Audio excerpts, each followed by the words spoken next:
Hello everyone, selamat datang di CNN Video Podcast. Kamu punya peran melawan plastik. Nama saya Amelia Yahya dan saya senang sekali bisa berada di sini untuk menjadi moderator di acara yang sangat bermanfaat ini. Well, to kick off our podcast, please allow me to start with one great quote that says that there is no such thing as a way. When you throw something away, it has to go somewhere. Well, itulah sekitar 4,8 juta ton per tahun sampah plastik di Indonesia tidak terkelola dengan baik seperti dibakar di ruang terbuka, tidak dikelola layak di tempat pembuangan sampah resmi, dan sisanya mencemari saluran air dan juga laut. Dan angka ini diprediksi bakal bertambah mengingat jumlah produksi sampah plastik di Indonesia ini menunjukkan tren meningkat setiap tahunnya. Melihat kenyataan tersebut, ekosistem pengelolaan sampah nasional sangat penting sekali. Karena itulah PT Sarana Multi Infrastruktur Persero atau PT SMI bekerja sama dengan Agence Française de Développement atau AFD dalam rangka dukungan untuk investasi infrastruktur pembangunan berkelanjutan atau Sustainable Development Goals di Indonesia. Kerjasama ini disalurkan kepada proyek-proyek infrastruktur yang berwawasan lingkungan untuk membangun berbagai proyek ramah lingkungan di Indonesia. Nah, untuk itu kita telah mengadakan comic strip competition untuk melawan plastik untuk peserta usia 18 hingga 25 tahun untuk periode 19 Juli hingga 6 Agustus 2021. Dan hadiahnya untuk pemenang favorit 5 juta rupiah, untuk pemenang ketiga 10 juta rupiah, untuk pemenang kedua 13 juta rupiah, dan juga untuk pemenang pertama a staggering 20 juta rupiah. So please come and participate. Dan untuk karya ini di lombanya harus di satu halaman. Nanti untuk informasi-informasi yang lebih detail lagi, saya akan jelaskan di akhir acara. Untuk itu tetaplah bersama kami sampai ke penghujung acara ya. Dan selain comic strip competition ini, hari ini juga hadir bersama kami speaker-speaker kami yang luar biasa, and together, ladies and gentlemen, we are going to pick their brain. Nah, hari ini ada Bapak Agus Iman Solihin. Beliau adalah Kepala Divisi Pengembangan Korporasi dan Manajemen Inisiatif PT SMI. Halo Bapak. Selamat sore. Sore Bapak. And also with us juga ada Ibu Ramona Harimurti, Kepala Divisi Sekretariat Perusahaan PT SMI. Halo Ibu Mona. Hai Mbak. And also here with us, one of our great speakers, we also have Miss Leah Lebeshnik. She is the AFD Project Officer on Natural Resources Management. Hello, Miss Leah. I hope you're doing well there. Good afternoon. Hi. Dan tentunya last but not least, kita juga ada Mas Beng Rahadian, komikus Indonesia. Halo, Mas Beng. Halo, Mbak. Yeah, once again, I would like to convey my appreciation. Terima kasih untuk semua narasumber, untuk speaker-speaker kami sudah bergabung bersama kami di hari ini. Nah, untuk pertanyaan pertama saya di panel discussion hari ini, Ibu Ramona, boleh Ibu jelaskan sedikit nih singkat profil dari PT SMI dan juga target PT SMI to fight plastic waste, Ibu? Ya, my pleasure. Makasih Amel. Kesempatannya yang diberikan. Ya, PT SMI itu PT Sarana Multi Infrastruktur Persero ya. Kami itu adalah BUMN di bawah Koordinasi Kementerian Keuangan. Jadi selain Kementerian Keuangan itu menjalankan tugas utama untuk mengelola fiskal negara, dia juga mempunyai tugas-tugas pembangunan yang diturunkan ke agen-agennya, salah satunya melalui kami. Jadi kami itu disebutnya sebagai Special Mission Vehicles dari Kementerian Keuangan. Selain PT SMI, PT SMI juga mempunyai beberapa subsidiaries company di bawah koordinasi Kementerian Keuangan semua yang masing-masing memiliki fungsi dan mandat masing-masing ya, sesuai dengan penugasan yang diberikan oleh Kementerian Keuangan. Kembali kepada profil PT SMI itu 100% dimiliki oleh pemerintah melalui Kementerian Keuangan. Dengan mandat kami yang utama itu adalah sebagai katalis percepatan pembangunan di Indonesia.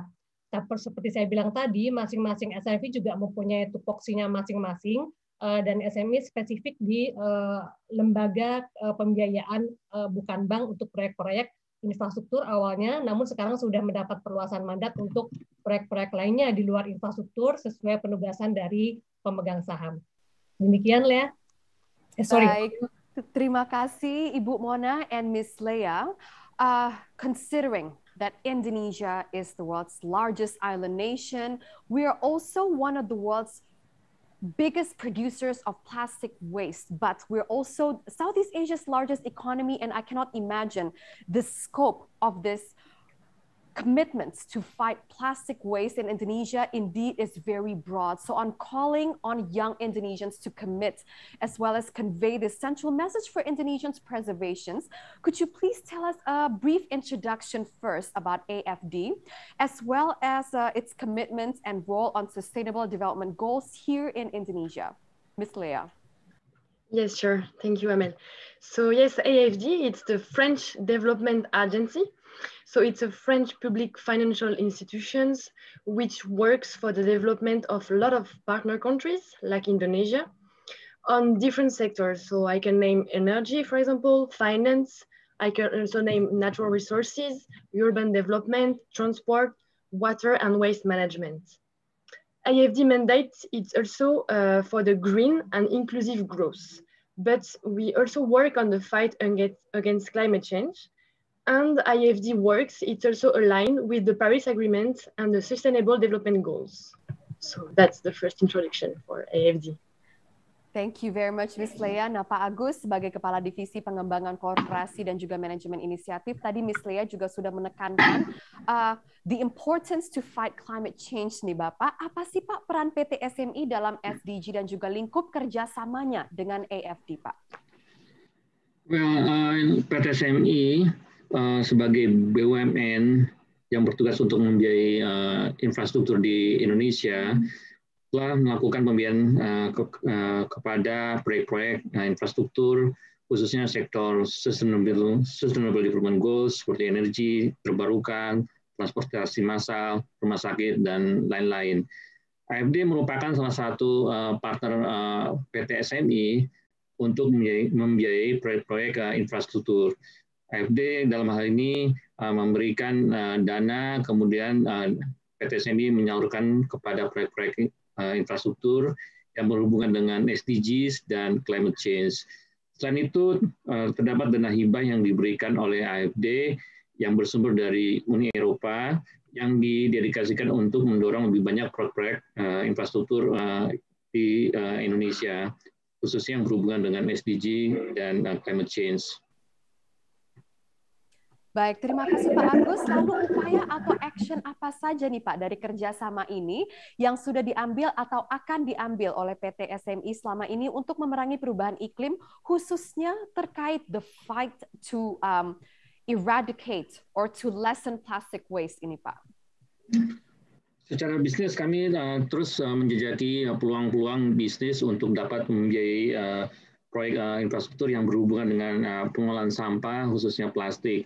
Kami juga memberikan pembiayaan kepada proyek sampah di berbagai wilayah Indonesia, dan secara rutin kami melakukan sharing session ataupun capacity building dengan para mitra SDG di Indonesia One terkait dengan berbagai kemajuan teknologi dan kebijakan pengolahan sampah di berbagai negara lain, sehingga kita dapat melakukan replikasi yang lebih cepat.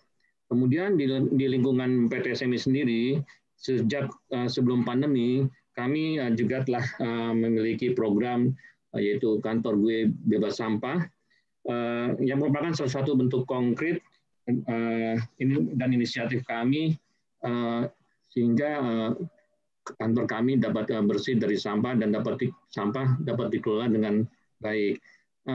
Pengelola gedung perkantoran kami pun telah menyediakan tempat sampah berdasarkan jenisnya, sehingga terdapat pemisahan mana sampah yang recycle, kemudian non-recycle.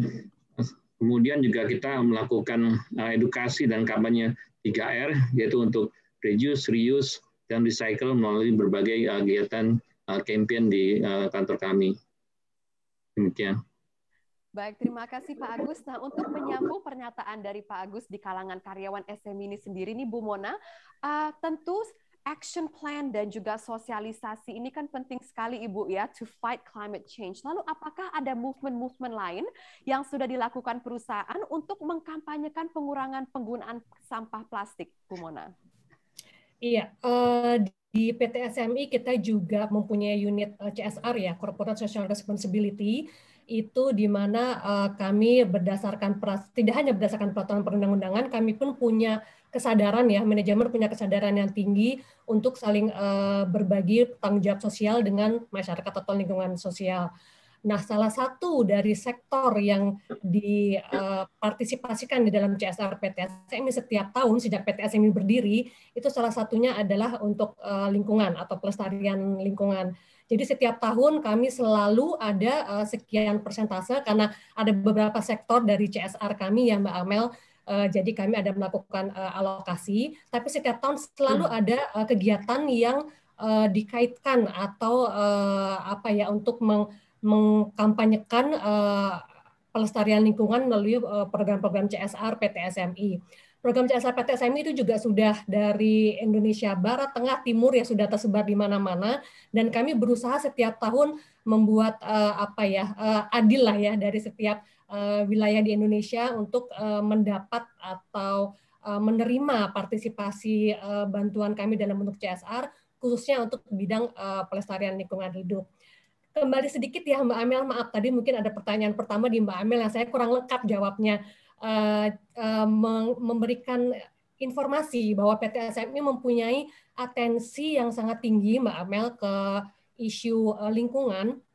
Salah satunya adalah di PT SMI kami khusus membentuk divisi pembiayaan yang namanya DPB, Divisi Pembiayaan Berkelanjutan. Jadi itu salah satu bentuk komitmen kami untuk berpartisipasi memberikan pelayanan atau fasilitas pembiayaan untuk pelaksana pekerjaan sektor-sektor infrastruktur yang terkait dengan SDG atau yang menjunjung prinsip-prinsip SDG. Ditambah juga kami juga mempunyai divisi khusus yang mengevaluasi risiko, khususnya risiko untuk environment atau untuk lingkungan. Jadi itu juga merupakan salah satu bentuk komitmen kembali kepada kami dan bukti dari PT SMI bahwa kita mempunyai atensi yang tinggi untuk kelestarian lingkungan hidup. Tadi yang pertama melalui CSR ya Mbak ya, salah satu bentuk apalagi kegiatan yang dilakukan selain tadi diinformasikan Pak Agus, kita juga punya inisiatif di dalam kantor. Selain itu juga dari objek-objek pembiayaan yang dilakukan oleh divisi pembiayaan berkelanjutan itu juga dispesifikasikan atau ditujukan khusus untuk yang ada kaitannya dengan pelestarian lingkungan. Jadi kita juga punya yang korporasi lah cerita yang lebih general, tapi secara spesifik kita juga tak luput memberi perhatian untuk memberikan pelayanan atau fasilitas pembiayaan ke sektor-sektor infra yang terkait SDG. Gitu mungkin Mbak Amel. Terima kasih Ibu Mona and Ms. Leah on the bridging from what Ibu Mona and Pak Agus has said, how PT SMI has already conducted various methods to fight climate change, big and small. There sure is an urgent need to explore the use of existing legally binding international agreements to address marine plastic pollution. And speaking of marine plastic pollution, we all know that Indonesia is the largest island nation in the world. So the pollution in this department indeed has become more complex. So why is the fight against plastic pollution so important for this ecosystem? And what is the condition that makes it so urgent? And do you have any data or information regarding this very problem? Yes, so as you may know, every year Indonesia generates around 6.8 million tons of plastic waste, and this majority ends up at sea, in the sea. And a figure that is growing by 5% annually. Then we know also that the government of Indonesia has declared that the waste production should be reduced by 30% nationwide, and that 70% of the waste produced should be recycled by 2025, through notably the establishment of the National Action Plan, the NAP, on marine debris that the government started a few years ago. We also have underlined that one of the key factors of success identified in the governmental strategic waste management plan toward 2025 is really raising awareness, raising the public awareness through education and campaigns, notably for the youngest. According to a report issued by the Statistic Indonesia, the BPS, on environmental indifference behavior, it appears that 72% of Indonesian people are not concerned about waste management. They are not aware, they don't know about that topic. Therefore, a significant contribution from all parties is required to achieve this very ambitious target of the government of reducing plastic waste in general. Thank you so much, Ms. Leah. So with such strong data to back this up, what do you think, what is your advice to everyone supporting for research as well as innovation to prevent as well as to reduce plastic pollution? Yes, so indeed, the fight against plastic is one of the topics that IFD wants really to address for the next years because of its impact on the exceptional biodiversity, marine and terrestrial of the country, and also because of its impact, its huge impact on climate change and all the populations around. So the French action in Indonesia around the seas is part of a global strategy to protect the oceans and the biodiversity in the Indo-Pacific, which is based on the principle that the oceans are connected. And if a crisis appears in one place, it will apparently inevitably have repercussions, have consequences in another place around. So in IFD, for example, we are developing different projects. So I can name at that moment, we are conducting a research project on marine debris with the IRD, which is the French Research Institute of Development. And IFD's commitment on this issue, it's linked to all its intervention also in Asia Pacific. So for that research project, we are modeling and monitoring the path of the marine debris when they reach the ocean from the rivers. So this is a very important project to have a better understanding on the trajectories of the plastic in the ocean and in the coast of Indonesia. Thank you, Ms. Leah. So besides on a global scale or on the level of institutions as well as universities, what about on an individual scale? What actions do you think should be taken by an individual, for example, to reduce plastic waste, such as for me at home, or what can we learn from you, for example? What have you done at home to reduce plastic waste yourself? So on my side, I try to avoid as much as possible the single-use plastic. So I avoid at all, like all the single-use plastic when I order food. For example, when I go to restaurant, I don't use plastic straw. I request every time that I don't want plastic straw in my drink. I have my bottle that I refill all the time. I try to buy all my food in a raw state. Like, so I try to buy the fruits and all the vegetables in the raw state, not transformed. So that's all, like a lot of small things that we can do in the plane when I'm traveling, and I refuse the glasses of water. I ask the steward to fill my bottle. A lot of small things that we all can do. When you go to shopping too, you use your own bag that you can reuse and like avoid this plastic. And also, regarding the clothing, it's very important because we have a lot of plastic in our clothes too. So it's important also to choose from where you are buying your clothes. That are pure example. Indeed, Ms. Leah, so true, because what seems so small to be done individually, but when hundreds of millions of people do it, then it becomes a big impact, yeah? Yes, exactly. And Pak Agus, tadi kan Ms. Leah juga sudah menekankan on a global scale, institution, dan juga on a university scale. Lalu mengapa sih Pak memerangi sampah khususnya plastik itu perlu melibatkan semua pihak? Dan kenapa PT SMI dan juga AFD ini ingin menggelar comic strip competition? Apa targetnya? Sampah plastik adalah masalah signifikan untuk pemerintah di Indonesia. Dalam jangka panjang ini tidak hanya merusak lingkungan Indonesia, akan tetapi juga akan ada dampak ekonominya. Seluruh elemen di suatu masyarakat harus bergerak bersama untuk menyelamatkan Indonesia dari krisis sampah plastik ini. Untuk dapat menggerakkan lebih banyak elemen masyarakat, maka kita fokus kepada satu masalah besar, yaitu kesadaran. Upaya untuk meningkatkan kesadaran ini merupakan tugas kita bersama. Saya pikir itu ya, kesadaran bagi seluruh masyarakat Indonesia dari semua level, dari semua usia, itu perlu kita bangkitkan bahwa sampah plastik ini perlu kita atasi bersama. Demikian. Terima kasih Pak Agus. Nah, kita membicarakan soal the comic strip competition. We have one great expert, yaitu Mas Beng Rahadian. Mas Beng, apa kabar hari ini? Semoga sehat ya. Alhamdulillah. Iya, Mas Beng. Nah, kita membicarakan soal the comic strip competition. You sure are the expert nih. Nah, menurut Anda, apa sih komik medium yang efektif untuk berkampanye di kalangan anak muda dan bisa menjadi tool call for action ini, Mas Beng? Ya, komik strip itu kan mudah dibaca dan itu bisa sambil lalu juga orang bisa melakukan itu. Nah, maka yang penting adalah bagaimana pesan itu sampai di masyarakat yang sekarang melihat gambar itu dengan cepat. Jadi saya harap pesan-pesan yang disampaikan di komik strip itu kan komik yang sekali baca selesai gitu. Jadi pesannya langsung dapat, langsung masuk ke dalam ingatan karena itu kan dibuat dalam bentuk teks dan visual. Jadi itu bisa menggugah masyarakat kita, apalagi pembaca komik itu kan multi level. Kebanyakan sih anak-anak muda gitu. Jadi kalau anak-anak mudanya sudah mulai disadarkan dengan cara yang humble gitu ya, dengan cara yang dengan yang mereka sehari-hari lihat gitu.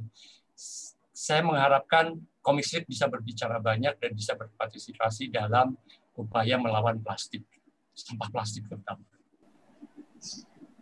Baik, terima kasih Mas Beng. Nah, untuk advice atau saran dari anak-anak muda yang ingin join comic strip competition ini, Mas Beng, apa saran Mas Beng untuk mereka? Ya, saran saya melihat kehidupan sehari-hari.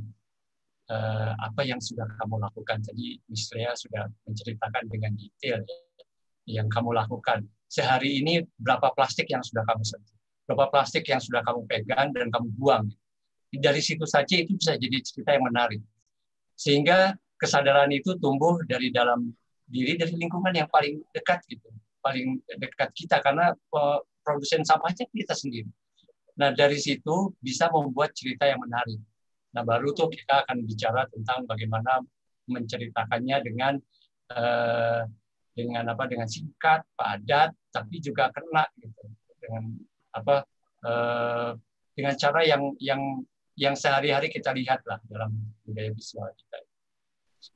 Baik, Mas Beng. Lalu ini Ibu Mona, comic strip competition ini kan memang difokuskan untuk anak muda ya, dari usia 18 hingga 25 tahun. Jadi untuk saya yang udah masuk ke bracket 30 ini kan tidak bisa join Ibu ya. Nah, sayang sekali. Nanti kita bikin another yang dengan usia range yang berbeda. Okay, in that case, I will definitely be a part of this competition, Ibu.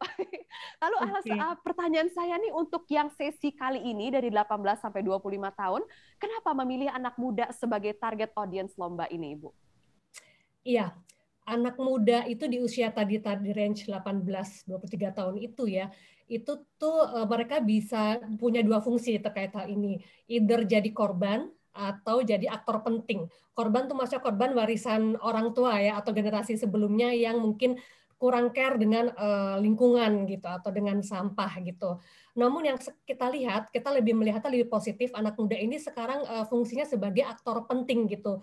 Di rentang usia mereka itu kan mereka secara psikologis mulai transisi menjadi dewasa, ada penambahan tanggung jawab ya di situ di anak muda, di diri anak muda tersebut di usia segitu, digabung dengan idealisme mereka, intelektualisme mereka, lalu kreativitas mereka, mereka justru bisa jadi solusi. Dengan jadi solusi itu mereka bisa dengan anak muda sekarang itu kan generasi sekarang sudah hidup kasarnya kayak mereka lahir fasilitas transportasi sudah sebegitu banyak beragam, fasilitas atau sistem teknologi juga sudah sangat modern ya. Jadi dengan kemampuan yang mereka miliki itu, anakmu itu jadi punya power loh Mbak Amel. Mereka punya power untuk saling mempengaruhi pola hidup satu sama lain. Kita lihat sekarang dengan media-media komunikasi aja, dengan sosial media, Instagram aja gitu ya, itu percepatan penyampaian informasi itu sangat-sangat cepat sekali gitu ya, mungkin melebihi kecepatan cahaya gitu, dan langsung sampai ke beberapa komunitas misalnya seperti itu ya. Jadi kita memang sengaja menggap ke usia anak muda 18-23 tahun tersebut tadi karena kita melihat mereka adalah komunitas yang sangat potensial ya untuk menyampaikan informasi baik ke keluarganya dari lingkungan yang paling kecil sampai ekspektasi kami ke komunitas dan lebih luas lagi ke masyarakat gitu. Gitu sih Mbak Amel tepatnya. Terima kasih Ibu Mona, dan terakhir nih Mas Beng. Mas Beng, we all know Mas Beng ini sebagai komikus Indonesia tentu banyak sekali nih yang ingin mendapat saran dari Mas Beng untuk komik yang baik itu seperti apa sih, dan juga selain kualitas gambar, nanti kan untuk peraturan ataupun syarat-syarat dari pembuatan komik ini kan boleh yang berwarna ataupun hitam putih. Lalu kualitas gambar menurut Mas Beng yang baik itu seperti apa sih? Lalu unsur apa yang harus ada sehingga komik ini bisa efektif dalam mengajak dan juga menyampaikan pesan, Mas Beng? Iya, komik itu kan intinya bercerita. Jadi berceritalah dengan baik. Ya, yang kita ingat dari sebuah komik itu adalah pertama karakter dan kemudian apa yang disampaikan oleh karakter. Jadi nanti ketika teman-teman ikutan dalam kompetisi ini, yang pertama kamu harus punya cerita yang bisa disampaikan dengan baik. Tapi cerita ide yang baik tidak disampaikan dengan cara yang baik itu menjadi tidak baik. Tapi cerita yang biasa saja disampaikan dengan luar biasa itu jadi luar biasa. Maka tadi saya bilang jika ada kejadian kecil saja di rumah, tapi kamu bisa menyampaikannya dengan dramatik, dengan baik gitu ya, tidak bertele-tele gitu karena itu satu strip aja. Itu cara yang paling bagus untuk menyampaikan pesan. Jadi kamu mau menggambar sebagus apapun jika tidak bercerita itu sama saja bohong. Jadi berceritalah dengan baik dulu. Kamu menyampaikan dulu apa yang kamu mau. Baru gambar itu bisa menyusul. Karena saya nanti yakin akan ada cerita yang bisa mengalahkan gambar yang bagus. Tapi bukan berarti gambar yang bagus juga bisa kalah hanya dengan cara yang bagus. Jika gambar bagus dan diceritakan dengan bagus juga, itu yang kita cari. Karena itu yang paling bisa cepat sampai ke audiens. Itu Mbak. Baik. Jadi ini benar-benar comic strip competition with a clear purpose, Mas Beng ya? Betul, Mbak. Iya, dan oke, untuk informasi ataupun syarat-syarat mengenai comic strip competition ini untuk melawan plastik, ini untuk peserta dari umur 18 hingga 25 tahun untuk periode 19 Juli hingga 6 Agustus 2021, dan hadiahnya menarik sekali. Untuk pemenang favorit adalah 5 juta rupiah, untuk pemenang ketiga 10 juta rupiah, untuk pemenang kedua 13 juta rupiah, dan untuk pemenang pertama, the grand prize, yaitu 20 juta rupiah. Untuk karya yang dilombakan harus di satu halaman A4 vertikal ataupun horizontal dan terdiri atas 5 hingga 10 panel. Gambar boleh manual ataupun boleh juga digital. Boleh bahasa Inggris dan bahasa Indonesia juga boleh. Boleh berwarna atau hitam putih dan harus mempertahankan originality atau orisinalitas. Nah, untuk mengikutinya, peserta diminta untuk posting comic strip di Instagram masing-masing dengan tagar hashtag melawan plastik atau juga dengan hashtag kamu punya peran dan hashtag comic strip competition. Sertakan keterangan gambar di caption maksimal 500 kata dan untuk satu peserta untuk satu comic strip. Dan serahkan comic strip buatan kalian segera yang menyoroti fakta bahwa mengurangi polusi plastik adalah tanggung jawab kita semua. Khususnya melalui tindakan kecil sehari-hari yang tadi Mas Beng sudah nyatakan dan juga tekankan ya, bahwa menolak plastik sekali pakai ataupun mendaur ulang atau recycling, membeli produk bebas plastik, ambil bagian dalam pengumpulan sampah, ataupun juga untuk mengedukasi dan menyebarkan pesan untuk mengurangi sampah plastik. Ya, dan sekarang untuk ini saya akan mempersilakan untuk narasumber speaker kami untuk memberikan closing statement terlebih dahulu. Nah, kita akan persilakan Pak Agus terlebih dahulu dari PT SMI yang akan dilanjutkan oleh Ibu Mona untuk memberikan closing statement. Pak Agus, kami persilakan. Baik, upaya untuk menanggulangi krisis sampah plastik di Indonesia membutuhkan kerjasama dan kontribusi dari semua elemen masyarakat.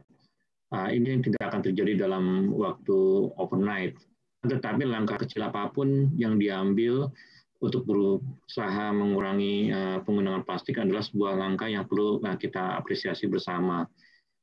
Kemudian juga kami pikir kami dari PT SMI akan terus berkomitmen untuk mendukung melawan plastik, baik melalui fungsi kami sebagai perusahaan pembiayaan untuk meningkatkan kesadaran masyarakat.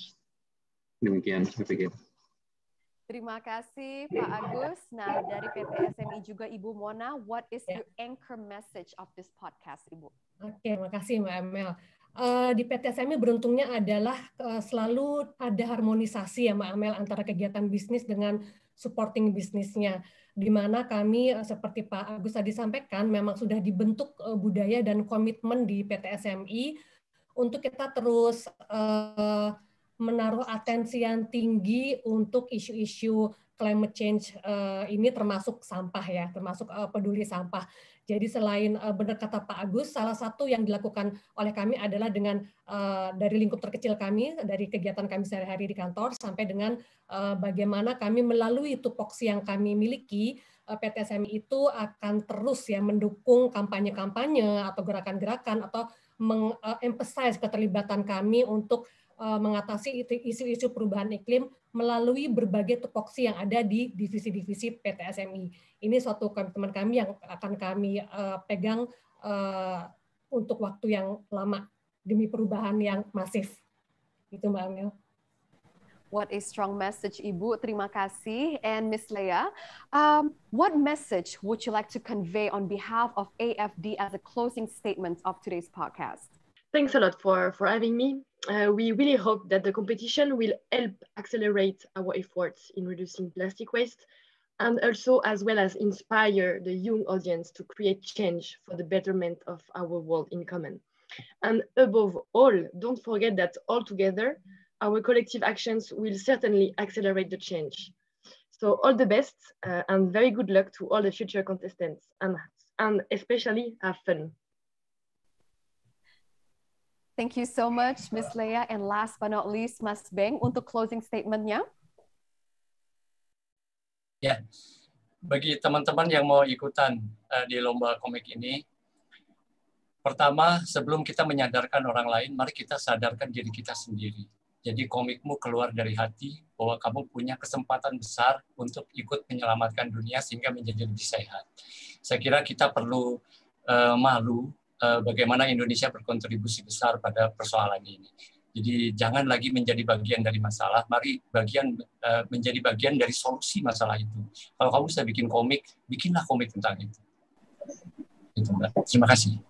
Iya, comic competition with a purpose indeed, Mas Beng ya. Terima kasih. Well, everyone, kita sudah sampai ke penghujung acara CNN Video Podcast hari ini. Kamu punya peran melawan plastik hari ini. Terima kasih untuk kehadirannya, and we will be waiting for your participation in our comic strip competition. Serahkan komik strip buatan kalian segera, yang menyoroti fakta bahwa mengurangi polusi plastik adalah tanggung jawab kita semua, khususnya melalui tindakan kecil sehari-hari. Dan bersama-sama kita libatkan orang-orang di sekitar kita dalam memerangi polusi plastik. Dan sekali lagi kami mengucapkan terima kasih sebesar-besarnya untuk kehadiran dan juga partisipasi everyone, terutama narasumber kita dan juga audiens kami hari ini. Terima kasih dan sampai jumpa.